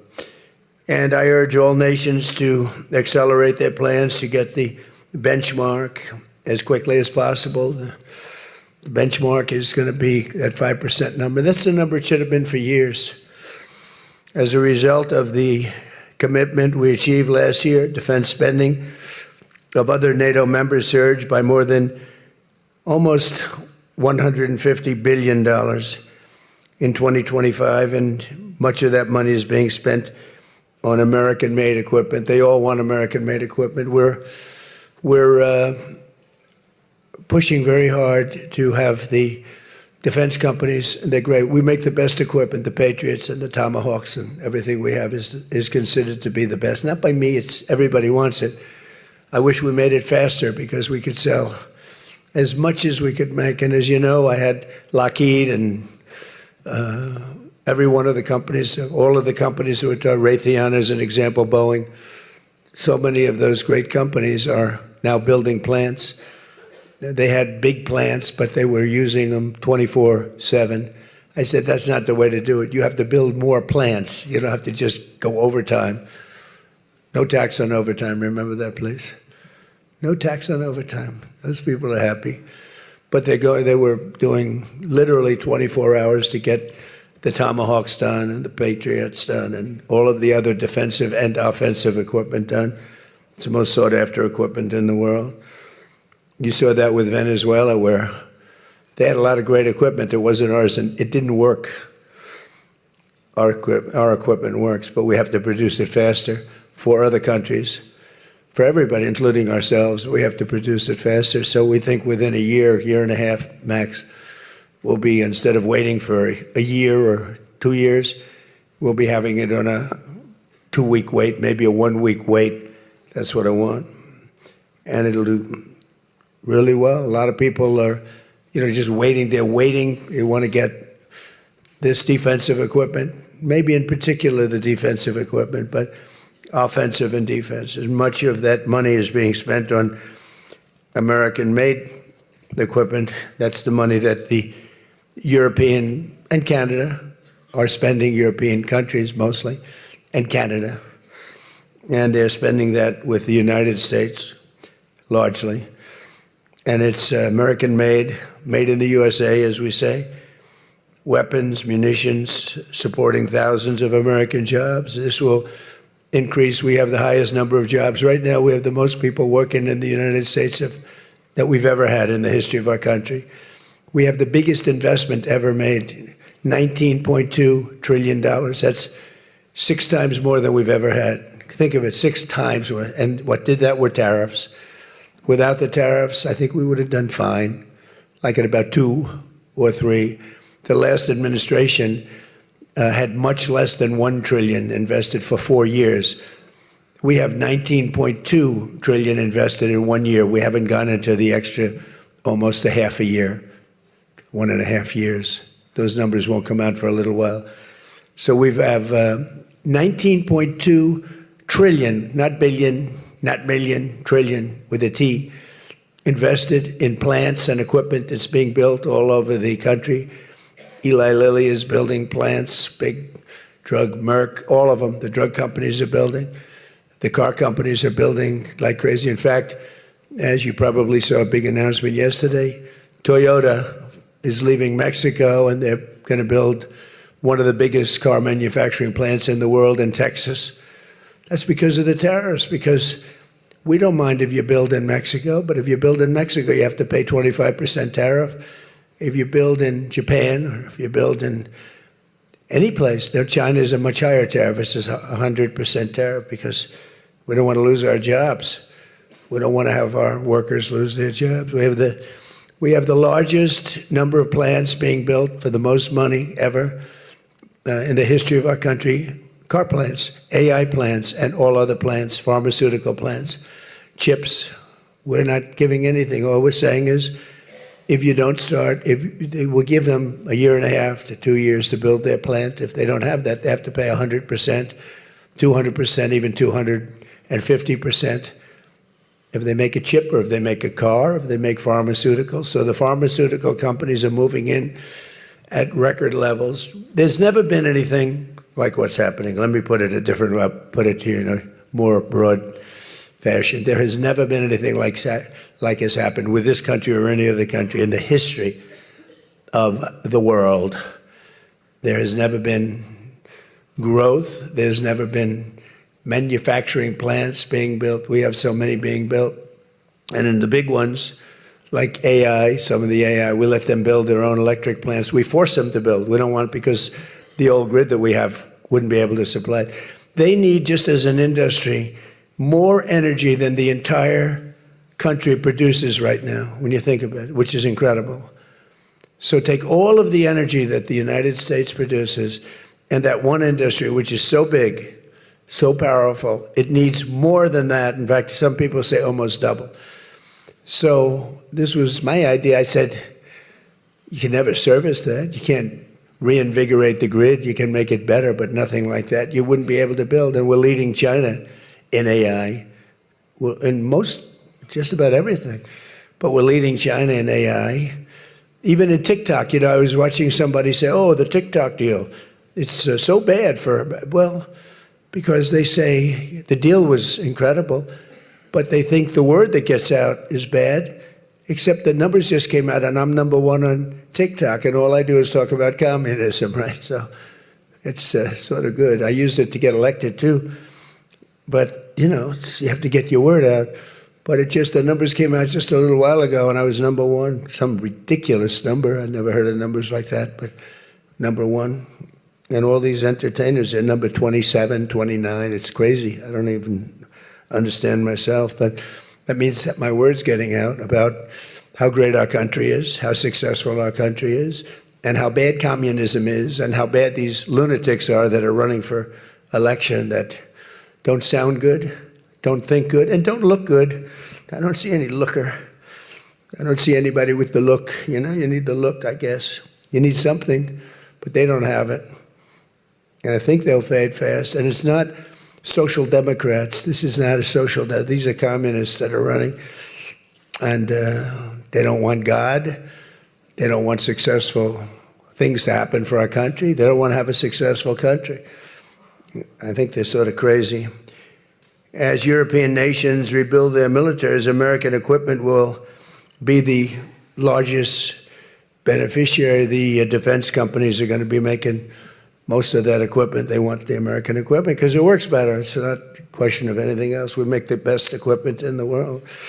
And to that end, I provided other leaders with an update on the steps we're taking to rapidly scale up production in the United States. And they wanted to hear that because they don't really want to get it in 4 years, 5 years. They want to get it like in a week. And we'll actually be at a point like that in the not too distant future with the plants that are being built. The defense plants, it's incredible. Lockheed is building, I think, 5. Some of them are building 3, 4, or 5, and they're big ones. It's going to quadruple the output we have with the munitions and the basic equipment itself, whether it's a Patriot or Tomahawk missile or any of the missiles that we make many missiles, different types, for different occasions. And just today at the summit, we announced $3 billion of new defense investments with U.S. companies. And Lockheed Martin will establish a world-class Patriot missile sustainment facility, a big deal in Europe. They're given a tremendous incentive by Europe to do that. All goes to the benefit of us and Europe because they're getting the best equipment. Northrop Grumman is moving forward with the sale of advanced American drone technology. We're actually the leader in drone tech. A lot of people don't know that. We have the most sophisticated drones in the world. And we're a real, I guess we're the leader, but we'll soon be the leader by many times over. And Lockheed and Rheinmetall are announcing a partnership to build the Army Tactical Missile Systems, which is a big deal. And Anduril is announcing a deal to build their new Barracuda missiles, which is a very highly sophisticated, fast missile, and we're doing that for Poland. Poland's doing very well, by the way, with a very, very good president, great president, I think.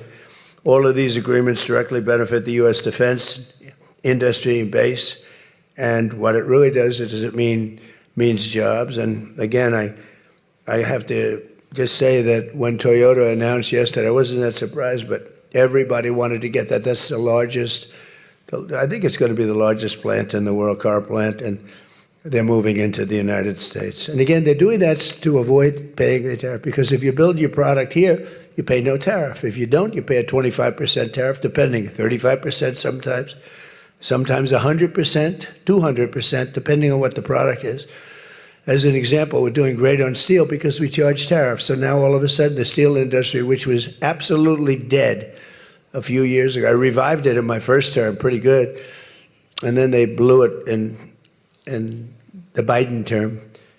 What a shame. They just blew it right out the window. They had no idea what they were doing, and I quickly revived it at the beginning of this term, year and a half. And the steel business is through the roof. We don't even make aluminum anymore. Now we're going to have the largest aluminum plant in the world being built in Oklahoma. I love Oklahoma. 77 out of 77 counties, 3 times. And it's great. It's a great state. They're going to be building the largest aluminum plant in the entire world in Oklahoma. It's starting very soon. Over the course of the past 2 days, I had a number of excellent discussions with other leaders at the summit and held productive bilateral meetings with essentially all of them. We had dinner last night, just about all of them were there. President Erdogan of Turkey, as well as President Zelensky, and he just came in, as you probably saw, had a little press conference, and also President al-Shara of Syria, who's doing an unbelievable job in unifying Syria. What a job he's doing. Syria was a mess with what happened with the previous government, you know that. Very dangerous place, and now it's just come together. He's done a fantastic job. People are talking about it.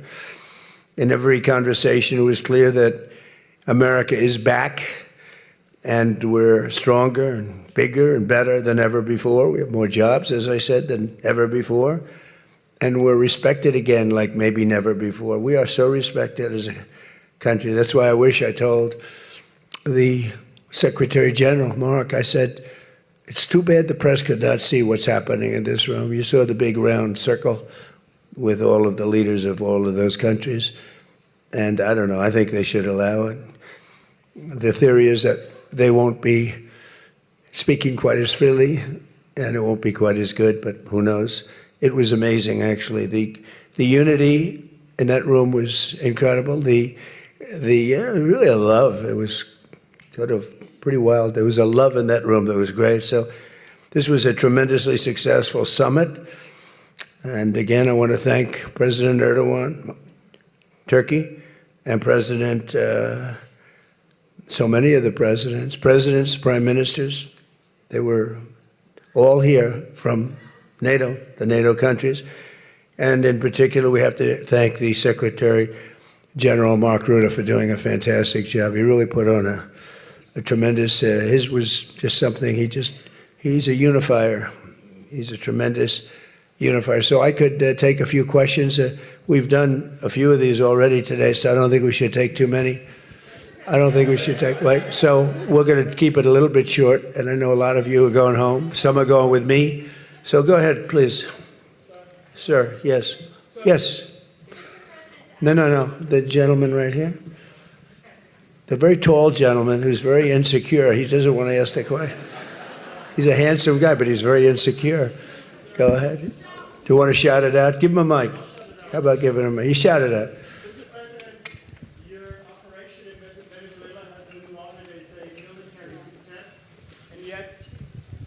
War seems to be a strategic dead end for you. Why are you apparently unable to end the Iran war? So I think we're doing just the opposite. The Iran war has been a tremendous military success.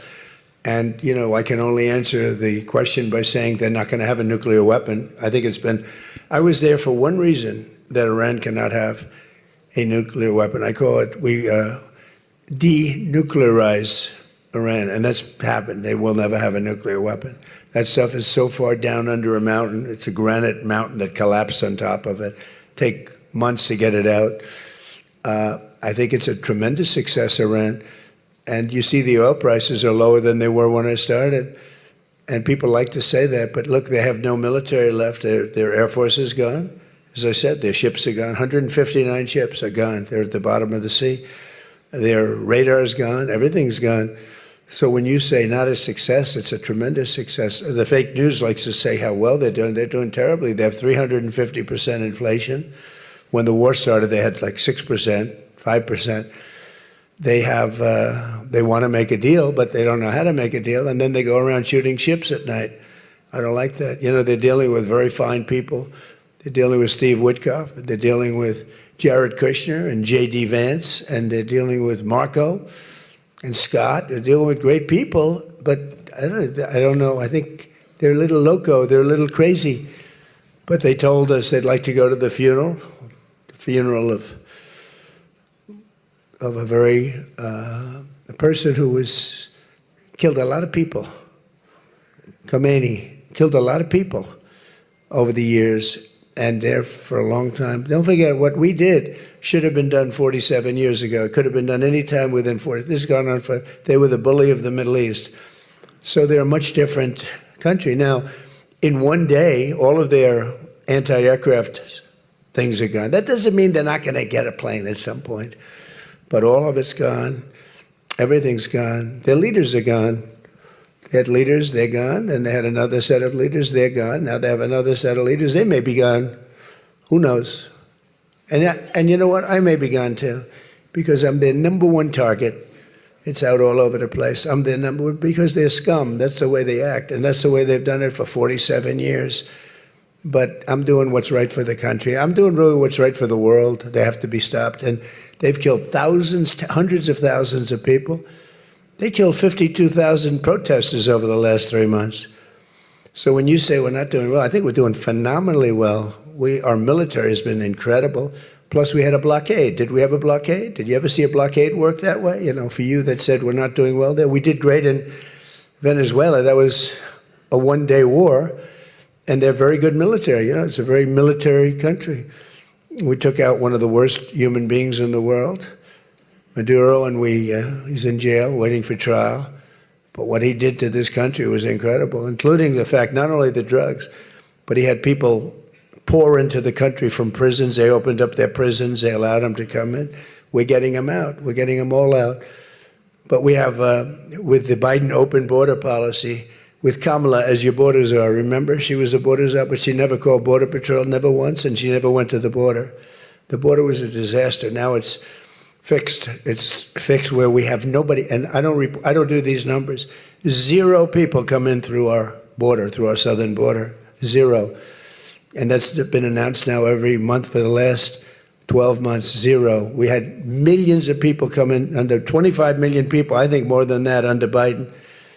And they weren't people that you want, and for the most part, they were drug dealers. They were escaped from, think of it, all the prisons, and I'm not just talking about from South America, I'm talking about from the Congo, I'm talking about from all over the world. The prisons were emptied out. They were emptied out into our country. But they had the worst murderers. We had people allowed in our country that should never, and they walked in through an open border policy. And all I'm saying is that you're lucky we won this election. Yeah, please. Go ahead. Go ahead. No, yes, go ahead. Thank you, Mr. President. Iris Tao. Who you with? NTD Why don't you Television. say your name and who you're with? It's always helpful. Thank you, Mr. President, for doing this. Iris Tao with NTD, with a sister media with the Epoch Times. Okay. On communism, you've been issuing a wake-up call to Americans at home about the dangers of communism. And now Yeah. you're speaking on the world stage.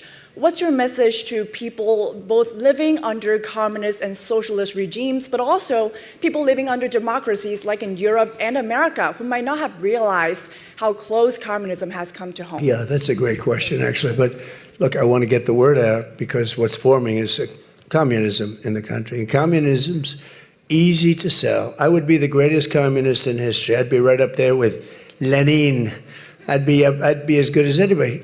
You've got free rent for the rest of your life. What they don't say is that you'll be living in squalor in 12 months.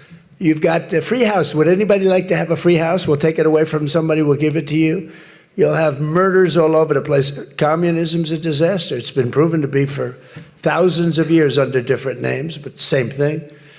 It's very important. And, you know, it's funny. One of the reasons I do so well with Hispanic people, I set a record, Republicans. I get great numbers for the election, helped me get elected in a landslide, the Hispanics, because a lot of them came from countries that were essentially communist. You know, whether you call them radical socialist or communist is not that much, but there's a little difference. When they say social democrats, we're social democrats, it sounds so nice. It's not nice, it's a very dangerous term. So I do talk about it, and I talk about it on TikTok, and I talk about it everywhere. I talk about it here. And you're right, it has become international, but it's never worked, and it's not going to work. What is working is the United States. So think of it, we have more jobs than we've ever had.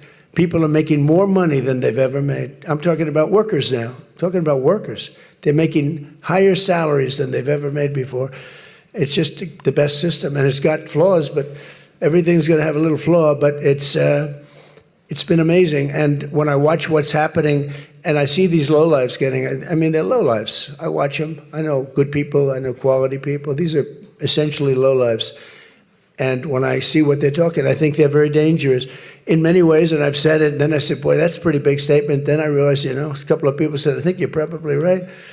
I think this country, with this thing that's going around, is in more danger than it was during World War I, World War II. If you talk about September 11th, if you talk about Pearl Harbor, that was big danger. I think the concept of us going communist, because one thing that happens when you go communist, you never come back, never comes back. You die in squalor. You die a horrible death. You die in squalor, and it gets very evil and very nasty. Yeah, please go ahead. Mr. President, Tyler Pager with the New York Times. Last month you said Iranian leaders were very rational people, nice people to deal with, strong people, smart people. Today you said they were scum, sick people, and being led by sick people. What changed, and do you think I got to know them. So I've said that about a lot. Now, when you say rational, I think they're much more rational than level 1, level 2. Level 1 is gone, level 2 is gone. This is level 3. I think they are more rational, but based on their actions over the last week or two, they're not doing a service to the people. And I think more than anything else is I got to know them. And I'm not sure I want to make a deal with them. We can play games, but I'm not sure I want to make a deal. Let's just finish the job. Yeah, please, go ahead. Go ahead. Go ahead. Go ahead. Thank you, Mr. President. Steve Sedgwick from CNBC. The oil markets are up today, around about 7% for WTI and Brent as well. The world is taking you at your word, sir, that the MOU is over, that the ceasefire is over. What happens next, sir? Are we on the cusp of a full-scale return to full conflict? Well, I'll tell you what happens next. We're never going to see Iran have a nuclear weapon, because that's much more important than the numbers you're talking about. The prices of oil are dropping like a rock. Now they'll be up a little bit, and this will end very quickly. We have an oil glut right now because we got all those boats out of the Strait, and it's going to drop, and I've predicted everything. I've been right about everything, and I have been for a long time. That's how I got to be president 3 times. That's how I won 3 elections. I did very well in the second one, won it. It was a rigged election, but I've been right, and oil's coming down. Now, I have to make sure of one thing, that we don't have lunatics having control over nuclear weapons. So we have that now. There's no way they have a nuclear weapon. We have cameras, as an example, on the site that does beautiful B-2s at 1 o'clock in the morning 10 months ago, blew up. They blew it up. We have cameras, that's called Space Force, they're in space. But we have cameras that can read the badge of the person going over to a site. Mohammed something. We say it's Mohammed something is there with shovels. Well, shovels won't get you there. The biggest machinery in the world probably won't get you there if you want to know the truth. It's way, way below. But we're watching that, and if anybody goes there, they get blown up. So nobody's going to touch that. Eventually, we'll take it. But what we do have is we have that. That's gone. If we wouldn't have had that, they would have had a nuclear weapon, and they would have wiped out Israel. If I weren't president, Israel wouldn't exist. And we did it 2 times. When the JCPOA, the Obama deal, when that was originally conceived, everything went to Iran. 1.7 billion in cash, hundreds of billions of dollars. They thought they could buy peace with these people. You can't do that. So the big thing we have is more important than anything we can talk about is you can't let lunatics have nuclear weapons, and we've stopped that. And that should have been stopped on a couple of other occasions too with different countries, but they didn't do that. Yeah, please.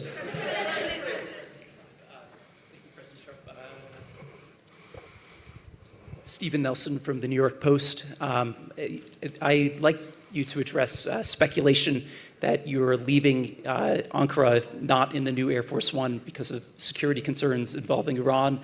You've spoken today twice about them possibly assassinating you and possibly being successful. Did that concern have something to do with Well, I you? speak about it a lot because, you know, the life of a president is very dangerous. It's 5.2%. You know what a race car driver is? 1/10 of 1%. A bull rider, that looks pretty dangerous to me. It's 1/10 of 1%. No, it's 5.2% is you don't make it. You should have told me you're an excellent reporter. You should have told me that years ago. Maybe I wouldn't have run. It's a very dangerous profession. No, I'm #1 on the kill list for Iran. They're lovely people. I'm #1. So I don't know. I can't tell you that, but I don't really care because I'm doing my job and I'm doing it, I hope, better than anybody's ever done it because we have a country that's hot and really, really successful. But I mention it only because it's on the list. I mean, it came out. There was another list came out yesterday, and I'm #1 on. I like being #1 on TikTok better, but I'm #1 on the list for killing.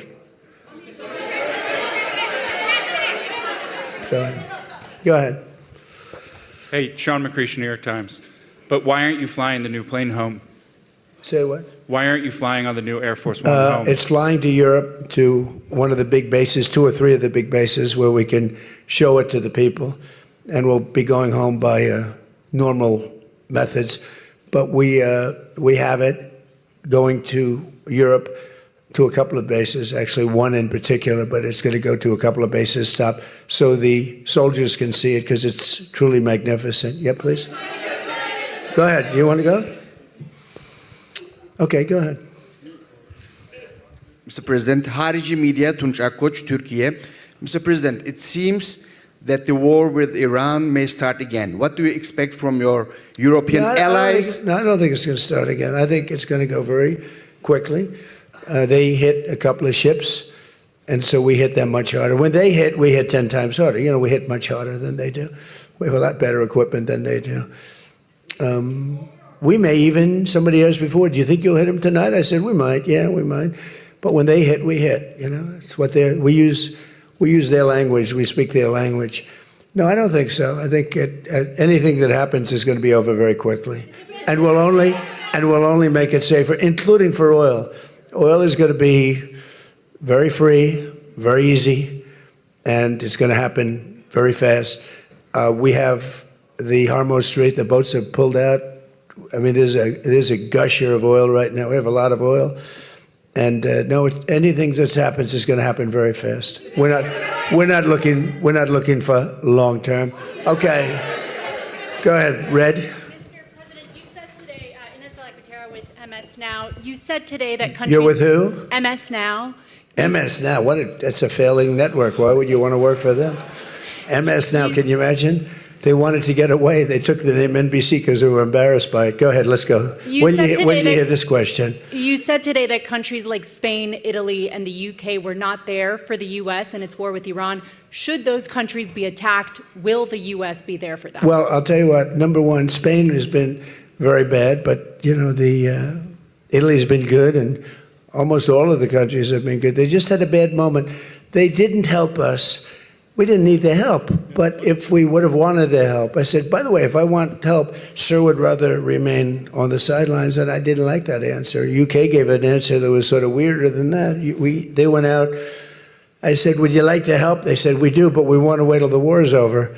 This was not in the spirit of Winston Churchill. So, yeah, I mean, I'll tell you what, I can only say if there's one word that comes out of today, it's unification. I've never seen anything like it. Every one of those countries, they love us, they love each other. That was tremendous unification. It was a nice thing to say, and it was a very fair question, too. Yeah, green? Yeah, you're wearing green, right? Thank you, Mr. President. Eda Turul from Haber Global TV, Turkey. Mr. President, after your meeting with President Erdogan, can you tell us whether you and President Erdogan reach an understanding on Turkey's return to the F-35 program and the future of U.S.-Turkey defense cooperation? And do you believe U.S.-Turkey relations are entering a new chapter right now? Well, I had a great relationship in my first term. You remember Pastor Brunson, and he was put in jail for 35 years, and I called. He was an evangelical hero, actually, very good man. And I called President Erdogan, and he let him out. I didn't pay anything like Obama and Biden pay billions of dollars all the time. I never paid any for anybody. I just tell him, let him out. Let him out. But in this case, I didn't say it the second way. I said it the first way. I said, look, he's a good man. He's highly respected in the evangelical, and I'd like you to let him out. And he was in my office, in the Oval Office the following day, Pastor Brunson. I had a great relationship. When Sleepy Joe Biden got in, bad things happened with a lot of things between the border. Everything was bad. We were laughed at all over the world, and we had a very bad relationship with a lot of countries. I think Turkey was one of those countries. But that changed on November 5th when we had the election. And it's one of our best relationships. We have a great relationship. And they're talking about the F-35 airplane, and it's the best plane, and everybody wants it. And we have to make a decision who we give it to. I mean, my inclination, because he stayed out of, he's not a huge fan of Bibi, and he's not a huge fan of Israel, but he stayed out of that war. He could have gone into that war very easily, and he didn't. At my request, he stayed out of that war. He's been a very good ally. I mean, Marco could tell you we have a very strong relationship with Turkey. You know, it's a very big country. It's a very powerful militarily. It's the second most powerful country in NATO. It's a NATO country. So whether or not we do that, I haven't totally made up my mind. But my inclination is to say, look, he's done everything. He's helped us in so many different ways. And you know who else has been good to us? China. China never came into the war. They get 50% of their oil from Hormuz Strait. They never came into the war. They never said, I'm going to send a ship in 5 destroyers along each side of the ship. They never did. No, President Xi's been great. Everyone's been sort of great, to be honest. You know why? Because they respect our country again. They laughed at our country. They thought we were a bunch of fools. They saw a president that couldn't talk, he couldn't walk. He was a disaster. They lost respect for our country, but now they have more respect for our country than they've ever had before. Thank you all very much. We'll see you back. Thank you very much, everybody. We're terminating certain monuments. They call it monuments, not the ones we have outside, but these are large, thousands of acres. It's a total of almost 3 million acres, and we're going to be discussing it. But in fact, I think we'll start discussing it right now before I sign. After that, we're going to be signing 2 documents that are close to 1.5 million acres each. And Governor, do you want to say a few words about what we're doing and explain it to the press? Yeah, well, thank you, Mr. President. This is a big day for Utah. The president did something very similar several years ago during his first term. Of course, the monuments were re-expanded under the past administration, and this matters to Utah. We believe that under the Antiquities Act, it's very clear that these monument designations are supposed to be the smallest area possible to protect the antiquities. And these multi-million acre monuments that are bigger than the state of Delaware certainly do not fit that designation. Now, we definitely care about protecting these antiquities and will continue to do so. The problem is with these giant monument designations, there are no resources that come with those. We have 9 monuments in Utah. 7 of them are around 700